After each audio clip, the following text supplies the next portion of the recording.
Salut, j'espère que vous allez bien. On se rejoint aujourd'hui pour un livre que j'ai eu un tout petit peu avant sa sortie puisque les éditions du Cerf m'ont fait l'amitié de me l'envoyer et je les en remercie. Donc ce livre, c'est un livre de Fathia Agag Boudjalal, les Nostalgériades, donc Nostalgie, Algérie et Jérémiade.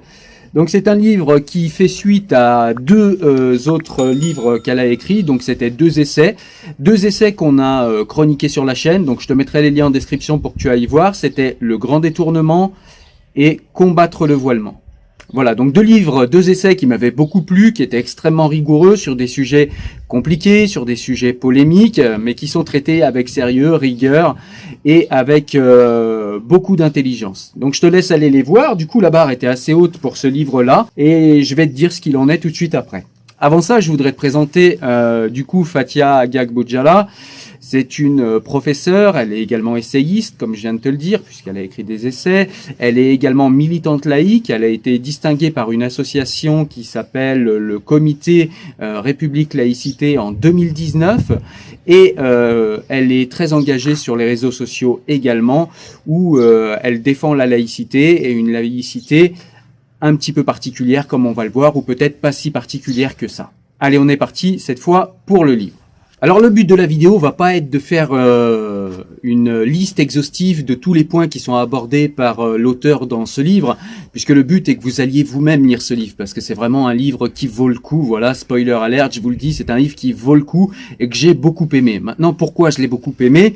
Eh bien, c'est pour des points qui ont été développés, qui m'ont particulièrement parlé, qui m'ont particulièrement touché pour certains, puisque ce livre, en fait, est plus un récit qu'un essai par rapport aux autres livres qu'elle a écrits. C'est-à-dire que dans ce livre, en fait, Fathia Agag Boudjalal va beaucoup parler d'où elle vient en termes de milieu social. Elle va nous parler également de ses origines, elle va nous parler également de son contexte familial. Donc elle va se livrer un petit peu, mais on n'est pas dans une autobiographie ou dans un récit, je veux dire dans un témoignage, en fait. Fathia Agag Boudjalal ne fait pas seulement que raconter son histoire, elle nous en présente également l'analyse. Donc, elle nous présente son histoire, mais c'est fait avec beaucoup de pudeur. Elle ne dévoile que les points qui sont intéressants et importants pour les sujets qui sont traités dans le livre. Et c'est vraiment un livre qui m'a beaucoup parlé pour cela. Et je pense qu'elle aurait dû le faire avant, parce que c'est vraiment un livre voilà, qui nous explique d'où elle part, d'où elle parle, et pourquoi du coup elle a les positions qu'elle a, puisque certains ont parfois un petit peu du mal à comprendre les positions qui sont les siennes, puisqu'elle se réclame, elle le redit dans ce livre, elle se réclame d'un féminisme universaliste, elle se réclame de l'universalisme, elle se réclame de la laïcité dans sa compréhension française. Et si elle le fait, eh bien c'est parce que cette république, cette laïcité et ce féminisme français, contrairement à ce que beaucoup voudraient nous dire, eh bien lui ont donné les armes et les outils pour devenir la personne qu'elle est et pour s'affranchir et s'émanciper de sa condition, de ses conditions de départ, ce qui est le grand rêve français et ce qui m'a particulièrement parlé, puisque je suis également d'accord avec elle sur ces points-là, sur ces sujets-là, et exactement pour les mêmes raisons. Même si moi, j'ai le visage blanc et que je m'appelle Blanche-Neige, eh bien, je viens des quartiers populaires et j'ai dû m'affranchir de mon milieu et j'ai dû m'affranchir de ma condition et j'ai dû la critiquer. Fathia Agag Boudjalal nous montre dans ce livre que c'est également ce qu'elle fait. Elle ne critique pas pour être tout simplement dans une critique bête et imbécile ou pour faire plaisir aux gens. Elle critique parce qu'elle sait que c'est de cette manière qu'elle s'est affranchie de sa condition et c'est ce qu'elle souhaite pour les gens qui sont encore dans son milieu, pour les jeunes qui arrivent, qui sont dans les quartiers populaires.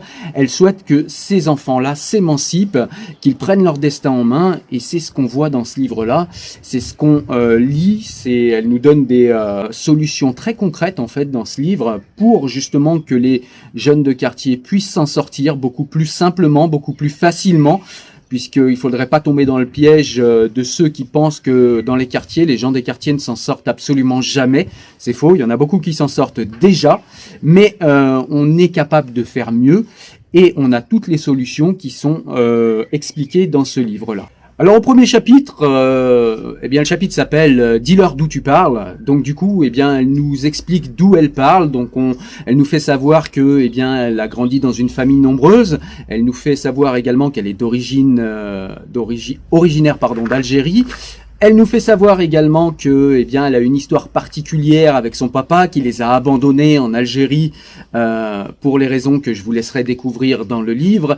Elle raconte également que, eh bien, il y a eu des anecdotes quand elle est allée en Algérie qui ont été assez, comment dire, douloureuses pour elle, dans le sens où c'est pas tellement la violence, c'est la compréhension rétroactive, j'imagine, qui ont semé des graines en fait dans sa tête, comme cette fois où elle raconte, où elle est allée en Algérie jouer, donc elle était dehors, elle voulait jouer avec ses frères, comme elle le faisait en France, hein, j'imagine. Sauf que ses frères lui ont dit, attends, mais là on n'est pas du tout en France, tu vas rentrer parce que voilà, ici on fait pas comme ça. Et en fait, elle est rentrée et elle s'est dit, oui, c'est vrai, ici, on n'est pas en France. Et c'est peut-être, en fait, ce genre d'anecdote, si on peut appeler ça une anecdote, mais c'est ce genre, en tout cas, d'action qui lui ont fait prendre en compte et comprendre qu'il y a un patriarcat arabo-musulman qui est extrêmement coercitif et qui est très très prégnant dans les sociétés maghrébines. Et ça, c'est quelque chose de très important parce que, eh bien, les gens, quand ils émigrent, alors ça, c'est moi qui le dis, hein, c'est moi qui extrapole, c'est pas écrit dans le livre, mais forcément, ces gens, quand ils viennent d'Algérie, les immigrés, eh bien, ils perdent pas cette, ils sont porteurs, en fait, ils ont incorporé ce patriarcat oriental arabo-musulman. Et ce patriarcat, en fait, ne disparaît pas à la frontière. Forcément, il se retrouve dans nos quartiers français. Et elle part justement de cette Algérie-là pour nous faire comprendre qu'elle a compris qu'il y avait un patriarcat blanc et occidental et qu'il y avait également un patriarcat arabo-musulman. Et que ces deux patriarcats ne sont pas les mêmes dans la forme et qu'ils ne sont pas non plus pratiqués sur le même niveau. Voilà. Donc elle nous dit d'où elle parle. Ensuite, elle nous fait un chapitre qui s'appelle « Au bled, ça ne coûte rien ». Et donc dans ce chapitre-là, elle va beaucoup nous parler de la relation fantasmée qu'ont les enfants d'immigrés ou les personnes qui ont des origines au Maghreb. Eh bien, cette relation fantasmée qu'ils ont au bled. Et elle nous explique le pourquoi du comment, tout simplement. Elle nous dit, par exemple, alors je vais pas tout vous dire, hein, je vous donne quelques exemples, mais elle nous dit que, eh bien, quand ils vont au bled, c'est seulement pendant les vacances, c'est-à-dire ce moment où tout le monde est content là-bas au bled, c'est-à-dire ce moment où tout le monde les attend comme français, puisque la monnaie française est beaucoup plus forte. Alors là, c'est l'euro, mais même avant, le franc français était beaucoup plus fort que la monnaie algérienne. Du coup, quand on arrive là-bas, eh bien, on a l'impression d'être riche, et du coup, les gens qui vous accueillent avec voilà cette préhension-là. Vous êtes le français qui a de l'argent. C'est un a priori, un présupposé, mais qui a un sens. Et donc du coup, eh bien, la personne qui vit en France et qui va seulement pendant les vacances au bled, eh bien, elle voit tout le monde qui sourit. Elle voit aussi ses parents qui sont plus à l'aise dans leur pays d'origine que en France. Elle voit aussi la maison que souvent les immigrés financent au pays alors qu'ils vivent dans des appartes miteux en France. Et ça, c'est pareil. C'est un angle qui m'a beaucoup intéressé. Bien que j'étais déjà au courant, mais le fait de le verbaliser, c'est intéressant, c'est qu'elle nous dit que souvent, on a des gens à gauche, elle prend comme exemple le syndicat Sud, mais voilà, souvent, de toute façon, les gens à gauche disent, voilà, les immigrés, les musulmans, vous êtes discriminés au niveau de l'habitat, sans jamais prendre en compte qu'il y a aussi d'autres paramètres. Un paramètre important, c'est l'arbitrage, en fait, que font les parents quant à leur budget, c'est-à-dire qu'ils préfèrent être dans des appartements qui ne sont pas chers en France pour pouvoir financer une maison au bled. Et c'est vrai que eh bien, les enfants d'immigrés ont tendance à un petit peu rejeter l'amertume de vivre dans des quartiers ou dans des cités sur la France et de ne pas voir que leurs parents ont aussi fait un choix à ce niveau-là et qu'ils ont choisi de vivre dans une zone prioritaire ou dans un quartier difficile plutôt que d'aller peut-être prendre un appart moins grand dans un meilleur quartier, ou peut-être prendre un autre appart plus cher dans un meilleur quartier et de ne pas financer une maison au bled, par exemple. Elle nous parle également d'autres anecdotes, comme par exemple un de ses élèves qui pensait que l'eau était gratuite en Algérie, et du coup, ben voilà, ça ferait du bled un endroit qui est où il fait meilleur vivre qu'en France. Voilà, elle nous parle de tout un tas de petites anecdotes comme ça qui montrent que les gamins en fait ne connaissent pas du tout le bled. Elle a appris par exemple à un de ses élèves ou une de ses élèves je me souviens plus, mais qu'il y avait parfois de la neige en hiver en Algérie, elle n'était pas au courant. Voilà, donc c'est des enfants en fait qui ont dans leur tête une idée fantasmée du bled et qui n'arrivent pas à s'enraciner en France, tout simplement parce que, eh bien déjà, on a des gauchistes blancs qui les assignent à identité, ne serait-ce que dans leur regard, ne serait-ce que dans la manière dont ils décrivent également ces immigrés qui ne devraient pas ressembler aux Français puisqu'ils sont exogènes et ils doivent le rester, s'intégrer ou s'assimiler. Voilà, c'est jamais dit explicitement, mais j'aime bien par exemple comment dire. L'expression et la manière dont explique Fathia Agag Boudjala dans ce livre, c'est de nous dire que eh bien la gauche pense pouvoir détenir l'AOP ou l'AOC musulmans ou immigrés. C'est-à-dire que c'est eux qui tracent les lignes et qui expliquent en fait comment doit être un immigré et comment doit être un musulman ou une bonne musulmane. C'est eux qui savent. Et du coup, ils assignent les gamins à identité et du coup, eh bien, ils ont du mal à s'enraciner en France. D'autant plus que souvent, la France est réduite par ces mêmes personnes à un tas de services. C'est-à-dire, c'est des guichets, la France. Comment dire, c'est les allocations familiales, c'est la sécurité sociale, c'est les papiers, c'est un peu plus d'argent. C'est tout un tas de services. Mais en fait, on n'apprend pas à ces enfants, même à l'école, à aimer la France, à l'aimer de par son histoire, à l'aimer de par où on en est au niveau social aujourd'hui. Eh bien, c'est le fruit d'une longue lutte sociale. C'est pas que la France est meilleure que le bled, ou c'est pas que la France est supérieure à l'Algérie. C'est tout simplement qu'il y a une histoire qui est différente, qu'il faut connaître et comprendre, et qui permettrait à ces enfants d'aimer la France et de s'enraciner dans ce pays et de se sentir beaucoup plus français qu'ils ne peuvent se sentir là déjà parce qu'ils sont français au final, mais ils ne s'autorisent pas à être heureux en France. Par un conflit de loyauté aussi par rapport aux parents, puisque eh bien ils voudraient paraître de bons Algériens, voilà, pour peut-être parfois essayer de redorer un petit peu le blason de leurs parents qui ont cette faille narcissique d'avoir dû partir du bled pour avoir une vie meilleure en France. En tout cas, c'est comme ça que j'ai compris les passages dont nous parle Madame Agag Boudjala dans ce livre-là. C'est vrai que c'est un angle intéressant. Elle nous parle également dans ce livre, en prenant pour exemple une anecdote qui est arrivée à son frère, elle nous parle des travailleurs confessionnels, c'est-à-dire on a des médecins islamiques, aujourd'hui on peut le voir, c'est pas expliqué dans le livre, mais on a des psychologues islamiques, on a des médecins islamiques, on a des coiffeurs islamiques, enfin bref, tout est décliné pour que eh bien, vous restiez enfermés dans votre communauté, et cette connivence de communauté eh bien, n'est pas bonne, elle n'est pas bonne pour les gens eux-mêmes, puisque pour les musulmans eux-mêmes, je veux dire, parce que,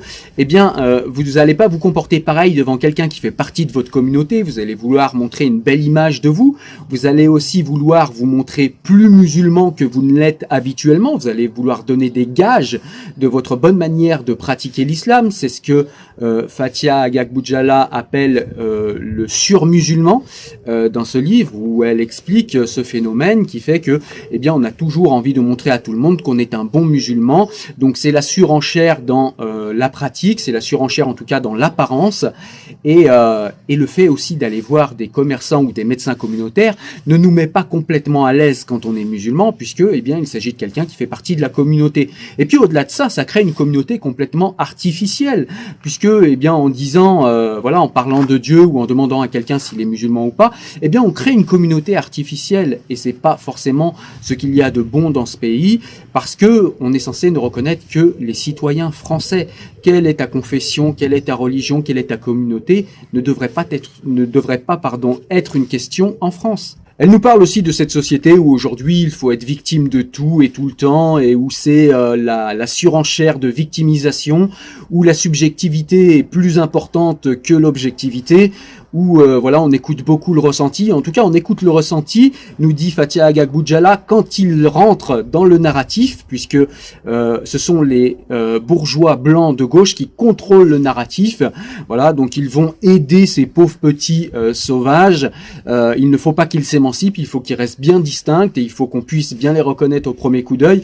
Alors c'est pas exactement ce qui est écrit dans le livre, mais c'est le sentiment que j'en tire, c'est-à-dire que À la lumière de ce qui est écrit dans le livre, je comprends qu'en fait la gauche essaye de fabriquer des musulmans AOC, comme je l'ai dit tout à l'heure, et des gens en fait qui ne s'intègrent pas, ne s'assimilent pas, et si jamais on leur demande de s'assimiler ou d'être autre chose que des pauvres petites victimes qu'ils doivent rester à vie, eh bien dans ce cas-là, les bourgeois blancs de gauche, eh bien s'énervent et ne sont plus d'accord, puisque un immigré et un musulman doit rester une victime à vie. C'est comme ça qu'ils les aiment et c'est comme ça qu'ils aiment les aider, les sauver de leur bon cœur, de leur grand cœur et de leur grande tolérance. Eh bien, Fathia Agag Boudjala combat cette victimisation, combat cette posture victimaire dans laquelle on essaye d'assigner les immigrés pour qu'ils n'en bougent pas, parce qu'il y a là un véritable racisme qui vise à faire de l'autre une altérité complètement fabriquée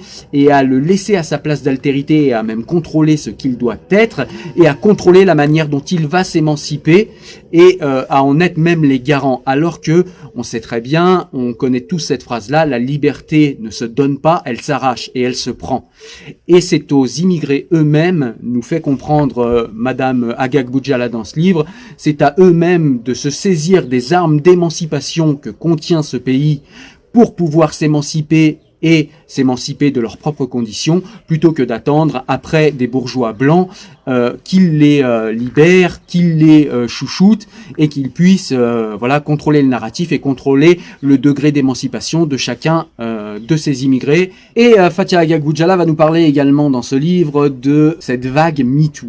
Cette vague, en fait, qui a été une formidable occasion de délier les langues et pour beaucoup de femmes de parler, eh bien, en fait, on a interdit aux femmes non blanches d'avoir ce MeToo-là. Je m'explique. Alors dans le livre, elle nous montre que eh bien, ces féministes, ces bourgeoises blanches, en fait, vont jusqu'à dénoncer le patriarcat blanc quand il est jusqu'à dans la grammaire, en fait, jusqu'à dans les livres, jusqu'à dans les mots. Et elles sont très promptes à dénoncer le patriarcat quand il est blanc, quand il est occidental. Par contre, elles ne dénoncent jamais le patriarcat arabo-musulman, parce qu'il serait, lui, culturel. C'est-à-dire que eh bien, il y aurait des personnes qui seraient faites pour, vous comprenez, c'est leur culture, il y a des gens qui sont faits pour être asservis, il y a des gens qui sont faits pour subir le patriarcat, il y a des gens qui sont faits pour ça, mais surtout pas nous, les bourgeoises blanches. Ce qui est bon pour nous, les bourgeoises blanches, n'est pas bon pour ces petits indigènes, pour ces musulmanes, etc., puisque, eh bien, il faudrait en fait que les luttes contre le patriarcat soient modérées par la culture et la religion qu'ont les nouveaux immigrés, et en l'occurrence la culture arabo-musulmane et l'islam. Et elle pointe cette hypocrisie-là dans le livre, puisque quand on prétend combattre le patriarcat, on le combat absolument partout. On ne combat pas le patriarcat à géométrie variable. Et c'est pourtant ce que font ces féministes bourgeoises blanches en France. Et c'est très dommageable pour l'émancipation de toutes ces femmes qui viennent dans notre pays, ou alors qui sont de 2, 3 ou 4e génération et qui décident d'adopter un islam plus orthodoxe et plus rigoriste que l'islam de leurs parents, et qui du coup vont s'enfermer en fait dans des pratiques orthodoxes comme le port du voile, qui sont des pratiques antiféministes, mais couvertes de bienveillance par ces bourgeoises blanches féministes, eh bien parce que ce serait leur culture à elles. Ces mêmes personnes, en fait, alors c'est pas tout à fait les mêmes, mais en tout cas c'est le même courant de pensée qui, dans les années 90, nous rappelle ce livre. Ces gauchistes, dans les années 90, ont aussi défendu la dépénalisation de l'excision pour les mêmes raisons, parce que ce serait leur culture. C'est-à-dire qu'il y a une excision qui n'est pas bonne pour les bourgeoises blanches, mais il y a une excision qui est tolérable, c'est celle pour, vous savez, ces musulmans, ces immigrés, là, ces petits sauvages. Donc voilà, c'est un petit peu toute cette hypocrisie qui est dénoncée dans ce livre. Et cette hypocrisie, en fait, voilà, commence vraiment à gonfler tout le monde. Et malheureusement, ça décrédibilise en fait la lutte féministe et le combat contre le patriarcat, qui est un combat, je le rappelle, nécessaire. Et même s'il y a un patriarcat occidental et blanc contre lequel il faut nécessairement lutter également, il est quand même pas au même niveau que le patriarcat arabo-musulman, qui lui pourtant n'est combattu par personne ou très peu de personnes en France, et surtout pas ces bourgeoises blanches féministes, en tout cas se réclamant du féminisme. Alors je voudrais te faire lecture d'un passage du livre en fait où Fathia Agag Boudjala cite la féministe algérienne Wassila Tamzali, parce que je trouve que ça illustre bien le propos que je viens de tenir sur les bourgeoises blanches féministes françaises. Alors, Comment et où pouvons-nous trouver le droit d'être des hommes et des femmes libres, sinon dans la résistance à notre culture, à nos traditions religieuses quand elles sont contraires à ces principes? À quoi ont-ils eux-mêmes arraché ces droits, sinon à leurs églises, leur religion, leur culture et leurs traditions? Voilà, donc je vais te faire également encore quelques citations du livre pour te montrer ce que tu vas trouver dedans et puis pour illustrer un petit peu les propos que j'ai tenus dans cette vidéo jusqu'à maintenant. On est parti. Désormais, le seul statut reconnu et valorisé est celui de victime. Il faut prouver qu'on l'est, de tout et tout le temps. Les ressources humaines des médias et des universités ne sont plus intéressées par les curriculum vitae, recensant un parcours, une trajectoire, une formation, des actions, mais par les curriculum traumae, ou victimae, corrélant la légitimité et la visibilité d'une personne à la somme de ses traumas et à un bingo des oppressions. L'expert n'est plus expert que de lui-même, de son ressenti, de ses souffrances et de celles et ceux qui lui ressemblent. L'expert ne fait que du témoignage. Une autre citation. J'ai toujours à cœur de montrer aux élèves qu'ils ont prise sur leur vie, qu'ils ne seront les otages d'aucun destin funeste, déterminisme ou malédiction. Pour la majorité d'entre eux, et je le vérifie chaque année comme enseignante, vivent dans un quartier sensible et le fruit d'un arbitrage, et ils doivent prendre conscience de cette part d'arbitrage. Ils pourraient vivre dans plus petit, ailleurs. Leurs parents ont fait le choix d'investir au bled, et d'avoir une grande maison au pays à la place d'un appartement ici. Sans oublier que le quartier apporte en confort de vie, en service communautaire. Nos élèves ont besoin que les profs de Syndicat Sud leur apprennent qu'ils sont discriminés et stigmatisés par l'habitat. Évidemment, cette dernière phrase est ironique, puisque, évidemment, elle dit précisément le contraire. Une autre citation où elle parle de son frère, et elle dit « Mon frère m'a dit un jour ceci. Je suis sûr que tu crois que c'est moi qui oblige ma fille à porter le voile. Ce à quoi j'ai répondu, nous dit-elle, non, mon frère. Tu as juste créé un monstre que tu ne peux plus contrôler. Pour ce qui est de ce qu'elle peut faire et de ce qu'elle ne peut pas faire, elle n'écoute plus son père, mais l'imam. » Une autre citation encore, sur le patriarcat, cette fois pour illustrer mes derniers propos. Toutes les sociétés sont patriarcales. Les sociétés les plus religieuses le sont encore plus, avec l'assentiment des femmes elles-mêmes. Et pourtant, quand il s'agit du patriarcat arabo-musulman, nous sommes sommés de taire nos critiques, de suspendre notre vigilance et de fermer les yeux. Pire, le pire étant que ce silence est exigé sur ce qui se passe là-bas, mais aussi sur ce qui se passe ici. Quand on est féministe, on combat tous les patriarcats ou on n'en combat aucun. J'ai beaucoup aimé le passage aussi où Fatia Agag Boudjala nous parle en fait de ces immigrés ou de ces personnes d'origine immigrée à qui on interdit de se revendiquer en fait de l'universalisme ou de la République française. Ces gens qui sont sommés de rentrer dans le narratif victimaire qu'ont fabriqué pour eux les bourgeoises féministes blanches et les intellectuels gauchistes et autres sociologistes de gauche, eh bien il faut que vous soyez un bon immigré, une bonne victime, que vous ne cherchiez pas à vous émanciper comme les Blancs et vous n'aurez pas de problème. Et que vous revendiquiez votre identitarisme, votre particularisme et votre couleur ou votre religion pour dire à quel point la méchante France vous discrimine, comme quoi elle vous handicape, elle vous donne pas toutes les libertés, il y a de l'islamophobie, etc., etc. Il faut rester là-dedans. Si vous vous revendiquez de l'universalisme, des droits français, alors là, vous avez envie de vous émanciper réellement et du coup, les gauchistes ne contrôlent plus le narratif et du coup, là, ils sont plus d'accord et ils essayent de vous ostraciser. C'est ce qui se passe souvent pour Fatia Agag Boudjala, à qui on a refusé des débats parce que soi-disant elle serait impolie et pas capable de tenir un débat, alors que je la crois, moi en tout cas, pour la suivre, je la crois capable de tenir des débats beaucoup plus rigoureux et beaucoup plus sérieux que bien des gens qu'on écoute à la télé régulièrement. Donc voilà, elle nous parle de tout cet aspect-là, et je vais te faire d'ailleurs je vais te lire une petite citation qui résume bien ce passage-là du livre. Cher CSA, chers médias progressistes, représenter la diversité, ce n'est pas inviter un noir ou un arabe face à un blanc. C'est inviter sur le même plateau un noir de gauche et un noir de droite, un arabe indigéniste et un arabe républicain. Il faudrait se rappeler que le fait d'être républicain, le fait d'être universaliste, en fait, ce n'est pas assigné à des considérations colorimétriques, c'est ce que nous rappelle très bien ce livre, ce sont simplement des opinions politiques et elles doivent être vues comme telles. Vous pouvez avoir des blancs, et d'ailleurs il y en a beaucoup, des blancs qui sont indigénistes, et vous pouvez avoir des enfants d'immigrés ou des gens qui ont des origines ailleurs qu'en France, et en l'occurrence au Maghreb, et qui sont de parfaits républicains et qui sont de parfaits universalistes. Et on ne voit pas cette représentativité, on ne voit pas cette diversité d'opinions à la télé, parce que la vraie diversité, elle est là. Elle n'est pas sur des considérations culturelles, religieuses ou colorimétriques. MeToo dénonce d'abord les effets et les moyens du patriarcat et de la culture du viol en Occident. Il doit être aussi l'occasion de dénoncer tous les patriarcats. Ce que se refusent de faire les néo-féministes. Le manque de cohérence s'interroge. Quand on s'associe à la dénonciation du droit de cuissage atavique en Occident, sans contester ici et ailleurs les effets du patriarcat arabo-musulman dont je parle et que je combats, parce que c'est celui que je connais le mieux, celui que j'ai subi en tant que femme dans une famille maghrébine et musulmane.